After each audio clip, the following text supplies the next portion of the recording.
Yeah, let's start with the question, how can we differentiate intelligence from creativity?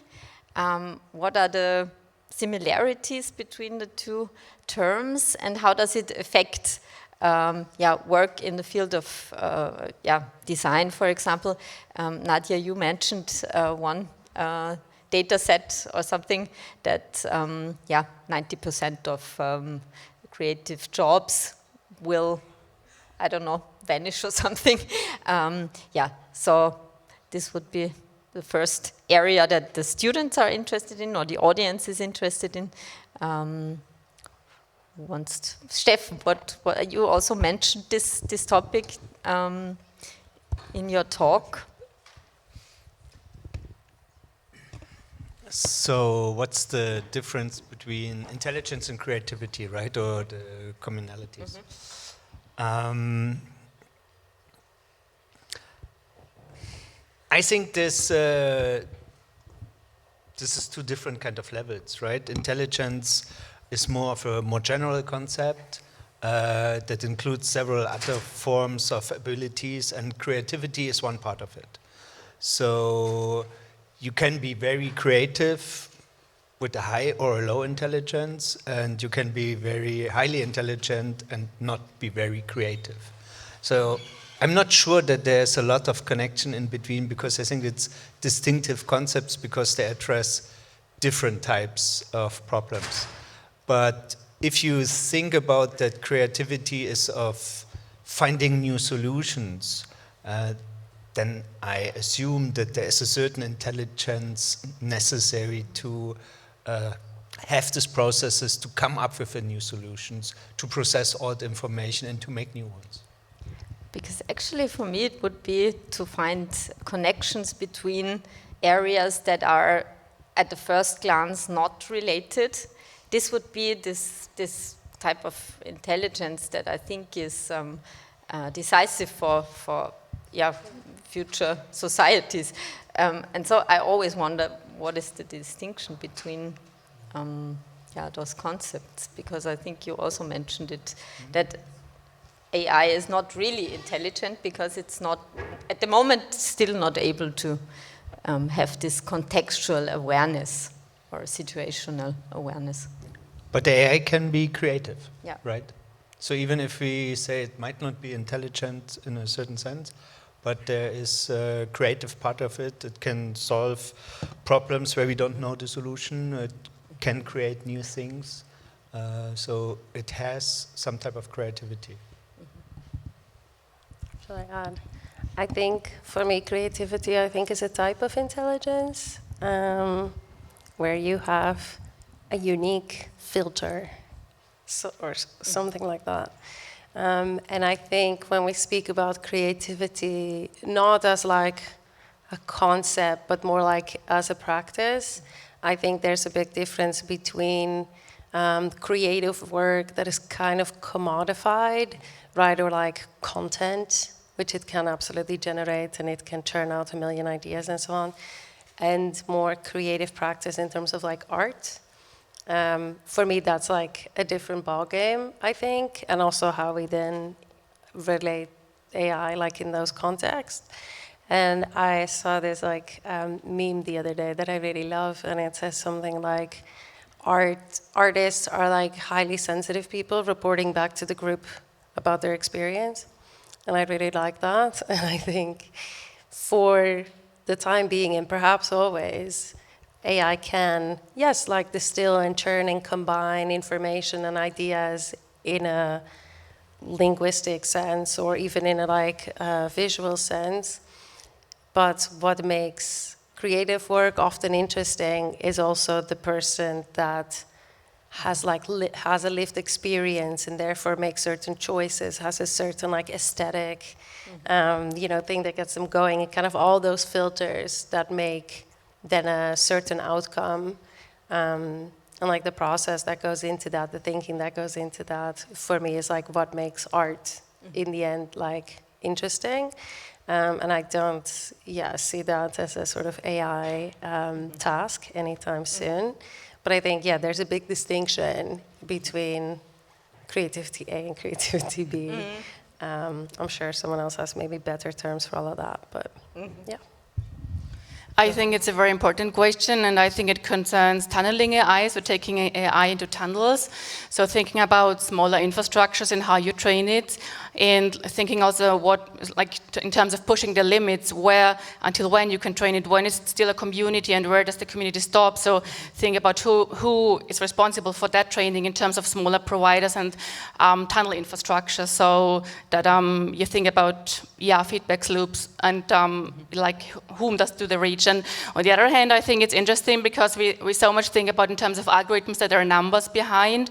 So it's calculation numbers quantifying, but it's also words behind. For example, an AI, there's new research going on where queen means king minus man plus woman. So AI is increasingly produced through language concepts, and we could also intervene into these concepts and make this question these. And so in that way, we can also challenge ChatGPT, large language models, and how they are put upon there. So actually, every word in the world has 50 embeddings, and it's interesting to look at these embeddings and how words are algorithms in terms of grammar, of social grammar, not just numbers. So I think this could be related to a creative way of seeing AI and algorithms. Mm-hmm. So there are tactics we can apply. Right, I think so. Mm-hmm. Yeah, still on the same question, right? Move on. Yeah, no, that's interesting, actually. I think, tying together a few things what you said, like about connecting the dots and about what makes special your creative act as opposed to LLMs, right? I think any problem whatsoever that you are able to translate into a syntactic problem, a formal model, we are doomed to be overtaken by LLMs in the future, simply because of speed, processing power. So creativity has to do with the type of dots that we can only connect through our own meaning-making experiences. So whichever aspect of our interactions defies a syntactic translation or a translation into a formal model, right? So that's, to me, the room left for us that cannot possibly be translated, that cannot be put into syntax. So that leads me to the next question. I mean, Johanna has already addressed the power structures behind AI. Which challenges should we address by applying AI, and what can it do for us? And what are the fields that we should rather keep control of? I mean, Nadia, you also showed the main techno players, techno feudalists. I mean, Johanna, we had a talk about climate intelligence, for example, where data is used in a specific way. Yeah. So what do you think are the future fields of application which can really help?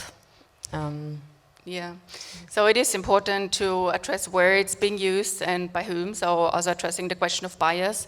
But thinking about AI and its further context, for example, in terms of causal AI, is quite a new research in AI development, and it thinks about understanding, or it's developed by trying to understand the causes of certain relationships. And I've worked around this in climate context, so in order to better try to understand climate change and for example, spontaneous weather changes, and especially in certain areas where spontaneous weather changes happen, and here causal AI is being implemented or being produced in order to understand the cause. And this cause also includes social conflict. So because there's a high variability in order to understand climate change, and often models don't help us, so we have to find other ways of trying to understand that.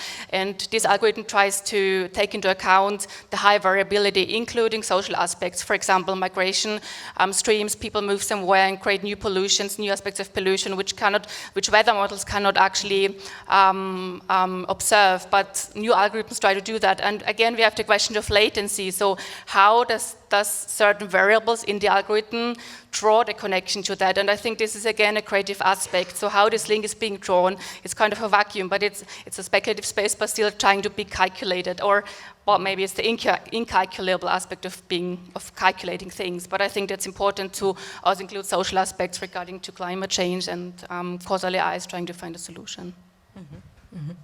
Steffen, what do you think? Do we all have to become engineers to understand Yes. how AI works? Or is it more like what we talked about before, opening the black box also in terms of reflecting on what's going on or trying to participate in the shaping of these technologies? No. So let's stay with the car metaphor I used in the presentation.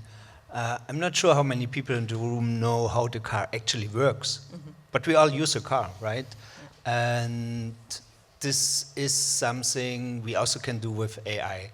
I think you have to know certain risks, so you know that if you don't follow the rules or if you drive off the road, there are certain risks, and you have with the car, and you can do the same for AI. So there are certain situations where you have to be aware of the output, of how you handle it or something like that. So I think we don't all have to be expert in AI systems to use them and to produce good solutions. And regarding the fields where we should use AI, I agree with you. So climate and energy, so complex problems which we could not solve so far, that would be ideal, right?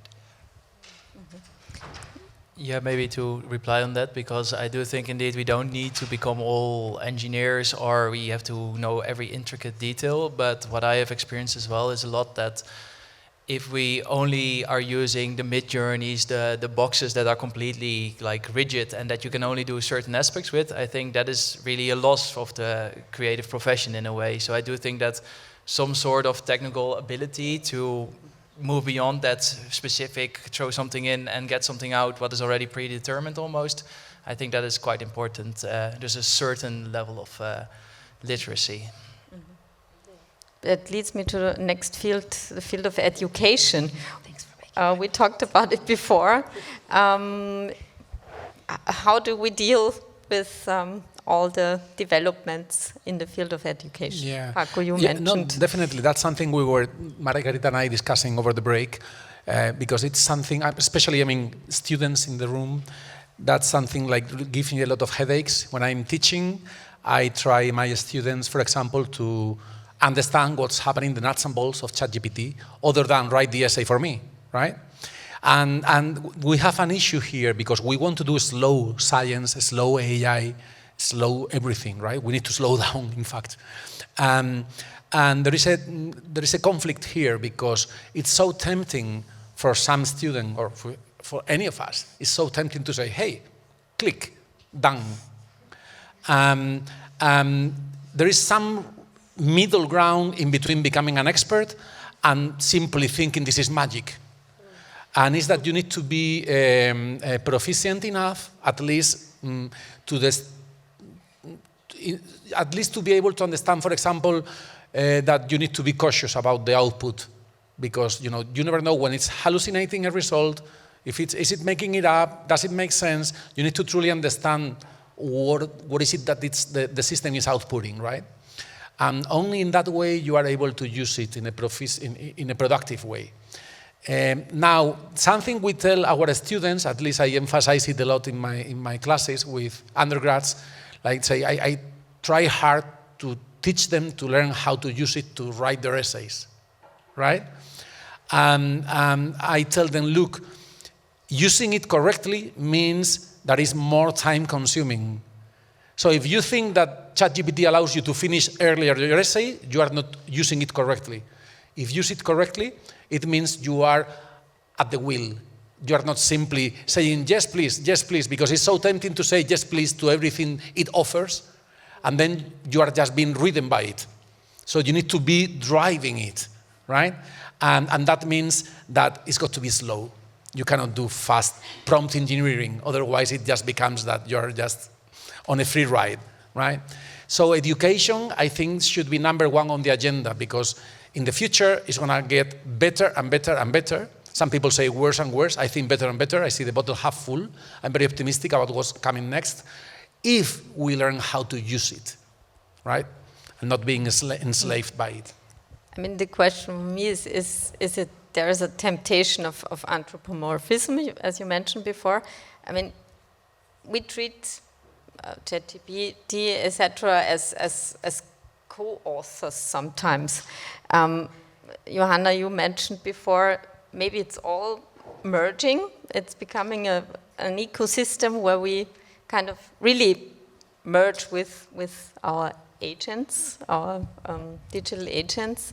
How do we deal with this? I mean, is it a problem, this unreflected way of using these technologies? What do you think? Yeah, I think it's there are a couple of perspectives on that, and we're increasingly being determined or guided by AI, and even our emotions and affects are being sort of also captured and also framed. So there are increasingly apps for aspects of intimacy, so guiding our intimacies in these realms, and in this way, I think, it's always important to reflect and think about, like, how do we draw the boundaries between technology and ourselves and human.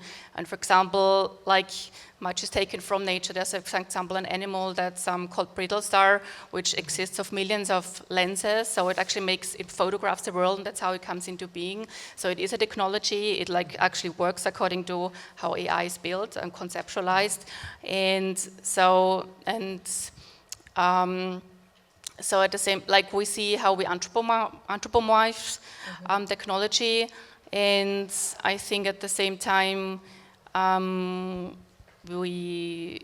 forgot what I wanted to say, but I think, like, there was so much I actually wanted to say, and I got tired. So, but what was your question again? Yeah, I mean, it's a temptation to anthropomorphize it. Yeah, right. But I think it's also a trap in a way, because I think it should still remain a tool and not a substitute. I mean, that's my personal position, but on the other hand, we can also say, it's all like chains of associations between, or entanglements between humans and non-humans, which are distributed, have a distributed agency. Yeah. I think it's very important for the aspect of agency, because it allows us to differentially conceptualize bodies and ourselves, how we relate to each other, because the aspect of technology can bring us away from a kind of reified conception of the body ending in the skin, which is also a colonial product of how we are put into the world, which gender we have, the question of non-binary aspects. We can challenge this through AI and bring ourselves differently out there, and also in relation to each other, and it's important to invest into these networks, reproduce algorithmic training in order to become differently in the world, into the online internet, and also listen to other voices, train at different contexts in the world, so we have other reproductions or representations of bodies in the net. Mm-hmm.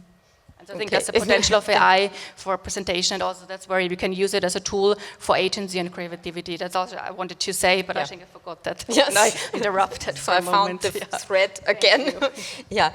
Gilliam, let's shift the focus towards the modern human perspective. What do you think? I mean, you mentioned that the design briefs would have to be rewritten. That was an interesting thought, I think, because a lot of design briefs would maybe look completely different. And also this also refers to AI and how we frame it, or the narratives in a way. Yeah, I think for us this was really a nice realization, because of course we were also trying to do this workshop of rewriting design briefs, of project briefs with actually architectural agencies, and then when looking at the design briefs, if you really think about it, if you want to try to look at agency, at worldview, at multiple perspectives, at relationality, then the words that they are actually using are kind of okay. You can say, okay, actually this could mean more than human, or this could have a specific impact. So then we were like, okay, but we don't read it like this. Somebody writes it, of course, from a human-centered perspective. It is read as a human-centered perspective. And so at that point, we also tasked the people participating, like, okay, but write it explicitly in your design brief. And suddenly it goes from looking at a development of a railway or a road to a whole rather large ecosystem. So I think that is quite important to look at the language as well, but I think that's also something we share also, I think, in AI conversations as well. So is there any other question from the audience? I have to look at Menti if we have... Christoph.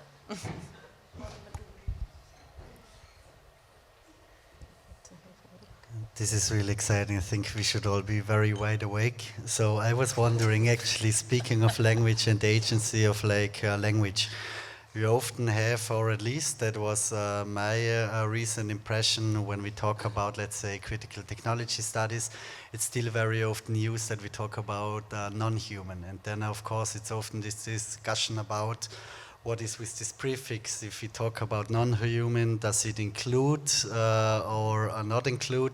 And then, of course, like our language is also a designed artifact, and design is always political. It includes and excludes at the same time. But I would be really interested, I want to hear from all of you, what do you think right now is the most inclusive term talking about?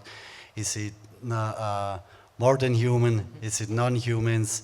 Is it other than that? But then suddenly we are also in the us and other discussion.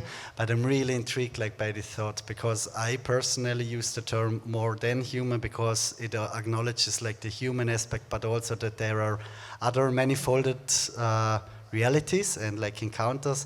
But we have experts from philosophy, technology, and all over. It's fascinating. So I would be really interested in what you feel and resonates the most situated right now with you. I feel like that's all I think he wanted to hear from all of us, but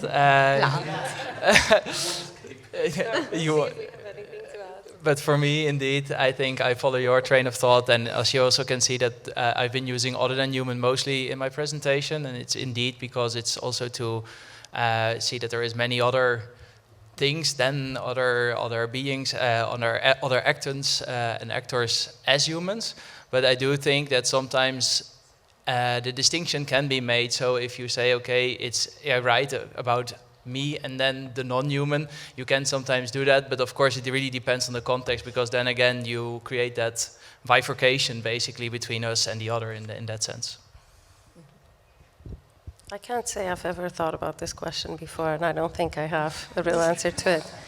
But I have other words that I like, and that I like thinking in. So specifically, I think ecologies and entanglement. So rather than thinking of all of these as separate things as well, oh, we have these creatures over here, and then we have humans, and then we have this layer of the earth.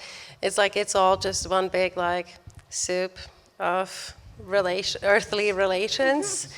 And I think that for me, rather than seeing them as sort of distinct entities, I find that thinking really helpful. That's all I have to say. Yeah, I think I use more than human when I speak about the non-human. Of course, there are different perspectives, and I think I also contextualize. I speak about it according to each specific context, but I use more than human in most of the cases because I actually speak about that entanglement that we continuously have with the human, with the non-human, with organisms that are actually part of our bodies, that we are it's so often so invisible how strongly we relate to that, and actually how we cooperate, how they feed us and we feed them back. So I like to speak about that symbiosis. So they being part of us, and they only exist because we do. We exist because they exist. And so I like to refer to that relational entanglement, and that's why I prefer more than human. Yeah, because we're not separate from them, and they're not separate from us. It's cooperative entanglement. Yeah, collaborative. Yeah, I don't like any of those terms. And anything that has human in it, I just don't like it. No, because anything you say is biased. So even when you put it in those terms, symbiotic relationships, we end up thinking that it's an aggregate of agents. And it's not. We are holobions. Holobiont, right? So it's not like when you were speaking of the gut-brain axis. It's not that, hey, I have bacteria in my gut, I have all these people, and then they influence me. And no, it's not. They are part of a holobiont, right? So I just speak of organisms. End of the story. Organisms, right? So the problem with having some combination of you and I is that you always end up putting the focus on one of the actors, unless we understand there is a single global actor, right? So, are you familiar with the mycorrhizal networks? Trees with the roots in symbiotic relationships with the mycelium of fungi, right? Any time you've heard this story is about the trees helping themselves through the mycorrhizal network to feed the young trees, right? Well, this already positions you in a theoretical perspective, which is, why don't you think about it, why don't you twist upside down and say, no, why is the trees helping themselves through the mycorrhizal network? Why don't you say these fungi are using tree roots to talk to each other? So you can have a phytocentric attitude, you can be plant-centric, or you can be fungal-centric. So just depends on where you decide to put the emphasis. Or when you were speaking of pollinators in coevolution, say, wow, now we have this pattern of coevolution, not as humans, but other than humans appreciating UV light patterns. And then we still put the emphasis on the pollinator path making. Well, we could be putting the emphasis on the plant using UV light or stripes to enhance, to attract pollinators.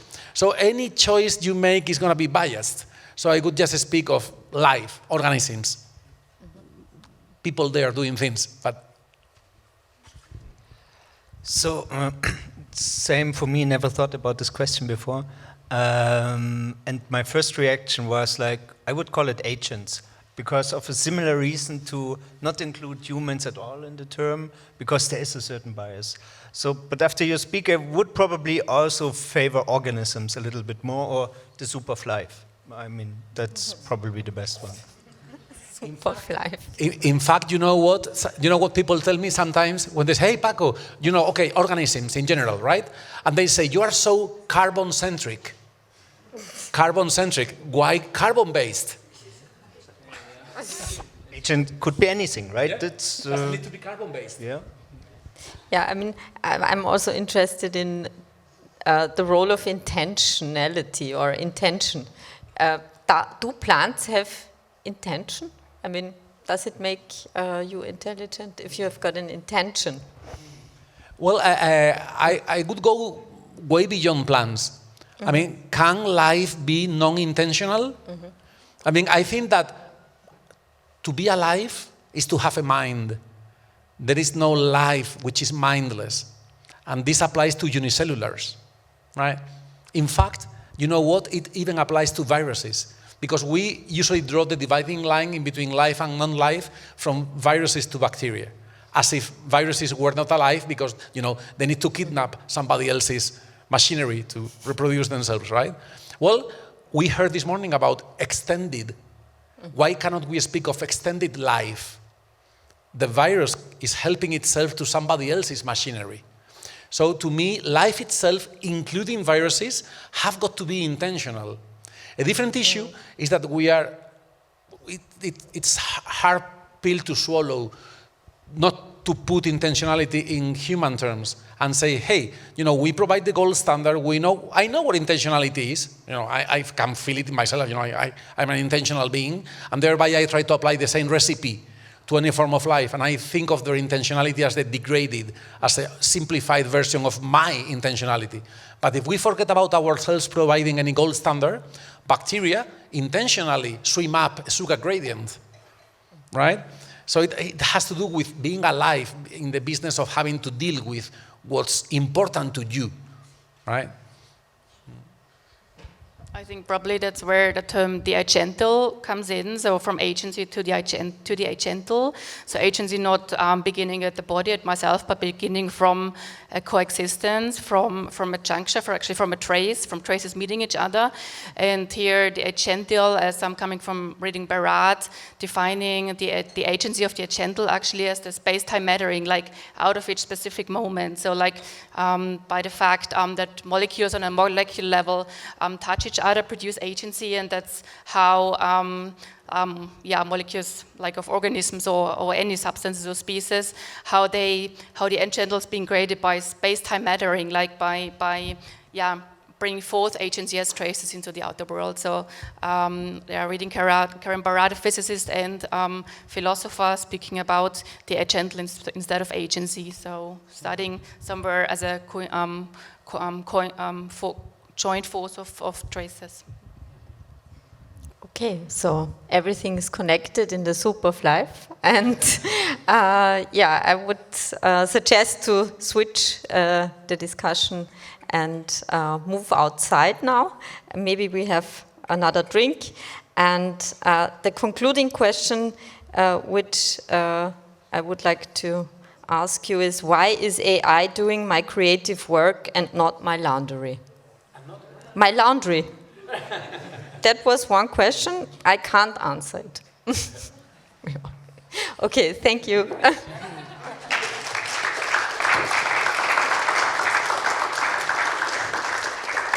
Yeah, thanks for the remaining audience.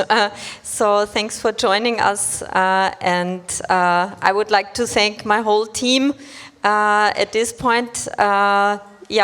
Diana Matte and Nina Steinschan-Wolf over there, Marilena Thomler, David Altweger und das ganze Intermedia-Team. Da hinten steht Andriana. Genau. Wenn ich jemanden vergessen habe, möchte ich mich trotzdem bedanken, natürlich auch für die tolle Technik heute. Thanks a lot. Also, and you. University of Applied Sciences, Vorarlberg, and thanks to the speakers, our guests here. Thank you for having us and for organizing all this.